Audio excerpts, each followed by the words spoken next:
కృష్ణుడు చిన్నప్పుడు చాలా బాగా అల్లరి చేసేవాడు. దాంతో చాలా మంది యశోదాదేవి దగ్గరికి వచ్చి కృష్ణుడు చేసిన అల్లరి గురించి చెప్తూ ఉండేవాళ్ళు.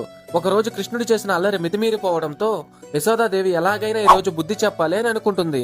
అప్పుడు కృష్ణుడు దదీపండన అనే ఒక కుమ్మరివాడి ఇంటికి వెళ్లి ఆ కుమ్మరివాడి ఇంటిలో ఉన్న ఒక పెద్ద కుండలో దూరిపోతాడు.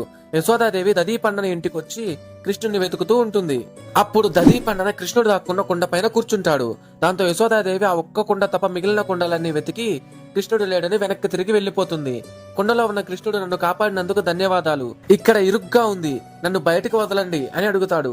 కానీ దదీపండన మాత్రం నిన్ను కాపాడాను కదా, నాకు నువ్వు ఒకటిస్తానంటేనే నిన్ను బయటకు వదులుతానని చెప్తాడు. దాంతో కృష్ణుడు సరే మాట ఇస్తున్నానని చెప్పి బయటకు వచ్చి ఏమి కావాలి అని అడుగుతాడు.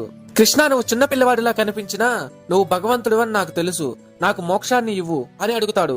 సరే, మా అమ్మ నుంచి నన్ను కాపాడినందుకు నీ ఒక్కడికే కాదు ఈ కుండకి కూడా మోక్షాన్ని ఇస్తున్నాను అని చెప్పి కృష్ణుడు వెళ్లిపోతాడు.